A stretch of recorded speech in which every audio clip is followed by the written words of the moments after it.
Well, hi, everybody. I'm Don Stewart, and welcome to our second edition of Breaking News for this Wednesday. It is the 12th day of November, 2025.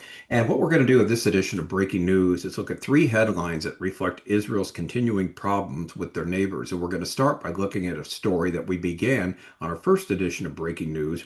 And this is from YNET with Gaza and Lebanon ceasefires teetering. Here's what's here's what could set them off. We're going to finish that story there because it's very important we understand that because it kind of summarizes where they're at with respect to their neighbors fighting battles. And then Turkey's Gaza plan could corner Israel on two fronts, Israel HaYom. And then finally, France, as if we needed this, is to help Palestinians draft a constitution for a future state, Macron says. All right. What we're going to find is these headlines illustrate a number of our 25 signs we're near the end. Sign 7, there'll be a continual search for peace in Israel.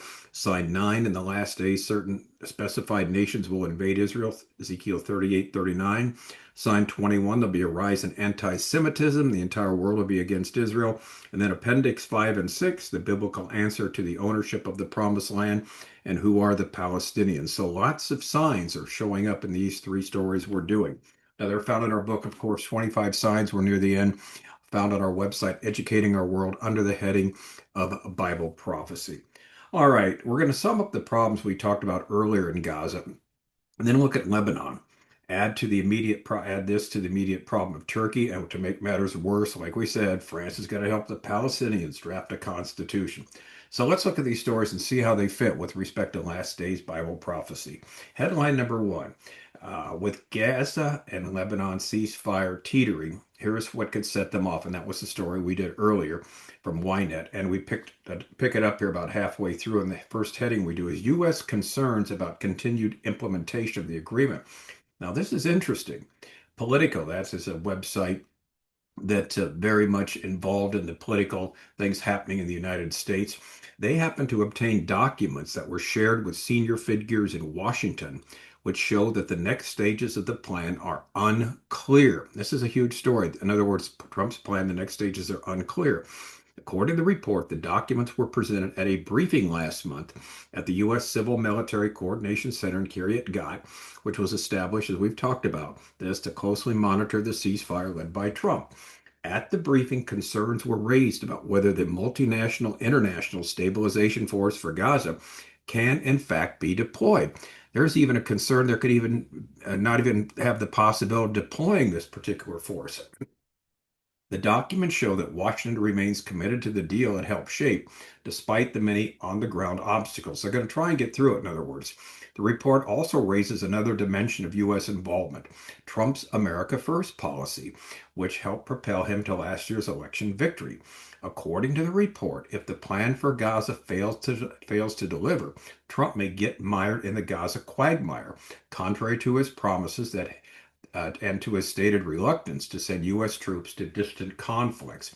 An additional obstacle for the Americans is Israel's refusal to withdraw from Gaza as long as Hamas is not disarmed. Well, that was part of the deal in the beginning. And Israel's fear that the terror organization is reestablishing itself in parts of Gaza, which of course it is. Another significant concern is the composition of the so-called Board of Peace that would oversee the multinational stabilization force. Turkey's name has already been linked to it, drawing Israeli opposition. One of the force's legal orders, the story tells us, will be that the U.S. supervises it. Further questions raised in the briefing include what will be the force's mandate? What are the rules of engagement and fire? How and from whom will it be made up? Where will it be deployed? And who will oversee its supervision? Meanwhile, the Israeli news site Shomrim reported Tuesday, and we talked about this also, that the U.S. plans to establish a large military base in the Gaza border region. Israeli officials familiar with the blueprint says the base is intended for the international forces, not for American forces, international forces that will operate in the territory to maintain the ceasefire, and it could host several thousand troops. The estimated budget for its setup is about $500 million. In recent weeks, Americans have been promoting the initiative with the government and with the IDF and have begun exploring potential locations along Israel's border region. Now, again, the story we had yesterday is this was going to be an American base. Now, according to this story, they're looking at it for a base for these troops, these international soldiers that are going to come from various countries that will patrol Gaza once Hamas has been removed. So all in all, here's the bottom line of this. There's so many obstacles to this peace plan to move further, many obstacles. And there's also now, add to this, immediate problems with Hezbollah and Lebanon. This is the second problem Israel is facing now. Hezbollah ceasefire under strain. The ceasefire between Israel and Hezbollah and Lebanon took effect on November 27th, 2024, just about a year ago, with provisions that the terror group would be disarmed and its operatives would not linger near the border with Israel, both provisions that have been violated. Now, almost a year on, the deal is itself in a critical phase. Just like the Gaza deal after a month, this deal after almost a year is in a critical phase. Hezbollah has been severely weakened by the Israeli invasion and U.S.-led strikes on its patron Iran, but it still remains considerable power among Lebanon's Shiite population and within the country's delicate sectarian power-sharing system. Since the ceasefire came into effect more than a year ago, Hezbollah has not fired a single shot towards Israel, despite continued Israeli strikes inside Lebanon. The Israeli Air Force has escalated attacks in southern Lebanon in recent weeks, and the IDF spokesman told international media Tuesday that Hezbollah is trying to rebuild its combat capabilities in southern Lebanon and pose a threat to Israel's security and to the ceasefire agreement. According to him, Hezbollah is operating south of the Litani River in violation of the agreement. Remember, the Litani River is 18 miles from the border with Israel, and nothing south of the Litani River should have anything to do with Hezbollah. They have to move at least, beyond the Litani River, 18 miles from the border, but they violated that agreement. So the IDF is striking targets of the Shiite terror group in that region that's south of the river. He added that Hezbollah is attempting to smuggle weapons from Syria into Lebanon. We are acting to prevent this and to block ground routes from Syria to Lebanon at a high success rate, but they still pose a threat to us. We are committed to the agreement, but it must be upheld. We will not return to the reality of October 7th with thousands of terrorists within walking distance from our civilians. So that's what's going on in Lebanon now. So to sum up, Israel has two peace agreements that are now in jeopardy. So instead of peace on their borders, it seems like the fighting will continue soon on both fronts. Sign 7 of our 25 signs were near the end. There'll be a continual search for peace in Israel, and isn't there ever? All right, then there's the Turkey problem. Headline number 2. Turkey's Gaza plan could corner Israel on two fronts. This is from Israel HaYom. Ankara's massive effort to strengthen its foothold in the Gaza Strip is anything but innocent, and if President Erdogan's broader strategy bears fruit, Israel could soon find itself squared off against the Turkish military to the south and to the north. How can Israel avoid a Turkish stranglehold? And that's the big question. The author of the article says, let's start with the fact likely missed. Ankara announced that it is recruiting 2,000 Turkish soldiers and training them as a Turkish brigade. Now get this, that would join the International Stabilization Force slated to deploy in the Gaza Strip as part of U.S. President Donald Trump's Gaza plan. This step dovetails with another Turkish move revealed a few days ago, the issuance of 37, and we mentioned this story, issue of 37 arrest warrants against senior Israeli officials, including Prime Minister Netanyahu, on allegations of war crimes and genocide. These developments come as Ankara invests heavily in increasing Turkish visibility in Gaza via Turkish and Palestinian aid organizations. Turkish posters and flags are flying across the strip, including on bulldozers, clearing debris, and searching for deceased hostages. Trump has also enlisted Turkey alongside Qatar as a lead partner in his initiative and views Ankara as the most effective lever over the Hamas terrorist organization. Erdogan has thrown himself into the task. He credits Turkey with persuading Hamas to accept and begin implementing the plan's first phase, and he wants what he considers proper payment for that achievement, namely a deeper Turkish presence and involvement and influence in Gaza. For Erdogan, the payoff serves two strategic aims. First, to elevate Turkey's status as a leading regional power that is actively shaping Middle East geopolitics. And second, to hem in Israel, erode its regional standing, and blunt its ability to advance Israeli priorities over Turkish ones. A clear example is the Israel-Greece-Cyprus strategic alliance, which Turkey sees as threatening key Turkish interests in the Eastern Mediterranean. Now, that's an interesting whole other story we really haven't gotten into much. We've touched on it briefly in the past, but we should probably get to that because that is another flashpoint between Turkey and Israel. So here's the bottom line.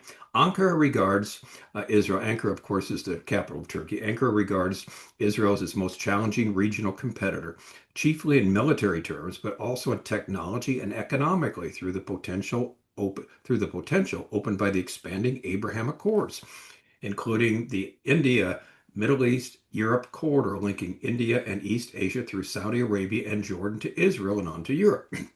Diplomatically, Israel's widening ties in the region and a special relationship with the U.S. also come into play. Backing Hamas and political Islam is one of Turkey's levers for asserting leadership of Sunni Islam in the Middle East. That logic drives Ankara's Hamas policy and its insistence that Hamas retain its standing,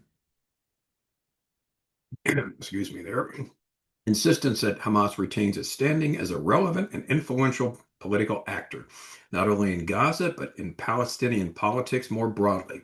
A significant Turkish presence in Gaza would allow Ankara to safeguard Hamas's vital interests, which by definition are also vital Turkish interests. So, bottom line, is Ankara, Erdogan, is trying to get the influence. Remember, he wants to be the Sultan of the Arab world, of the whole Middle East. He wants to be the leader that Muslims look up to and bring back the glory days of the Ottoman Empire. So this is a thing that's really bothering Israel.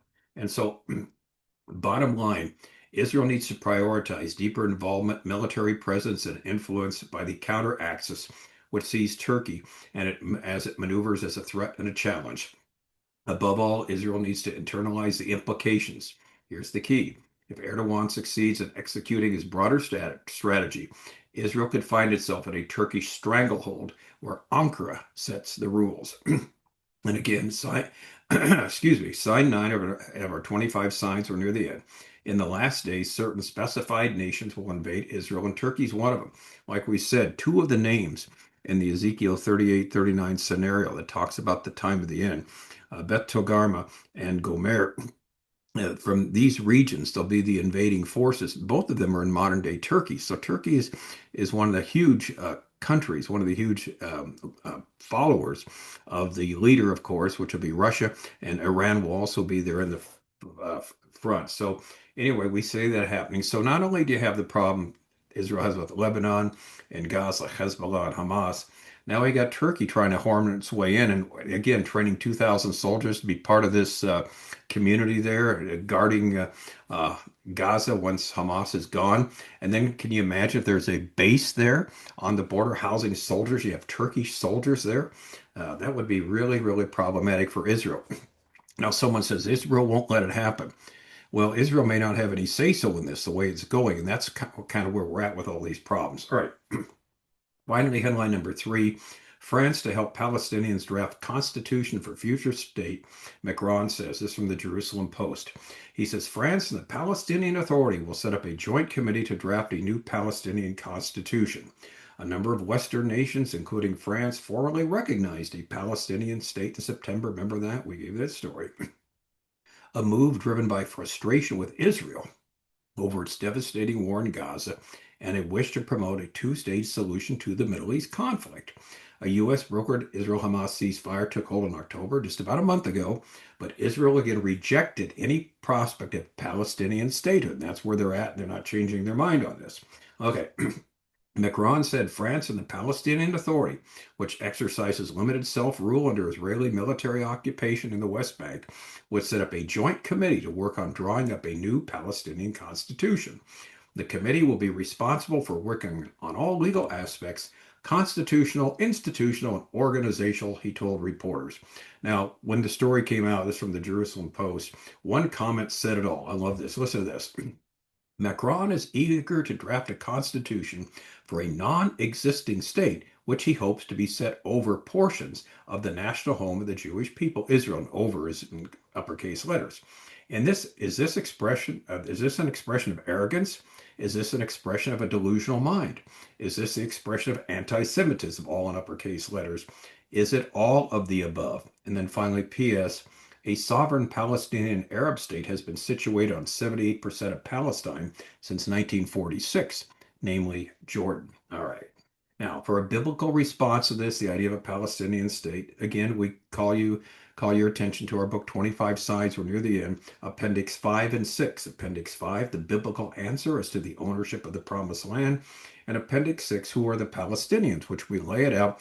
God said the descendants of Abraham, Isaac, and Jacob are the owners of the land. It's theirs, it's nobody else's. And the Palestinians are a non existent group of people. They never have existed. They were created basically to be a thorn in the side of Israel. So here's the bottom line of these stories we did on this edition of Breaking News. They continue to demonstrate the way Israel's described in the last days. They're seeking peace, they're isolated, there's troubling nations that'll eventually invade them, others trying to take their land. Simply put, until the return of the Lord, things will continue to be difficult for Israel. That's precisely what they see. Remember, the Bible's very clear. They will exist in the last days, but they will exist without having any peace, because they'll be surrounded by nations that want to see their doom. Precisely what we find.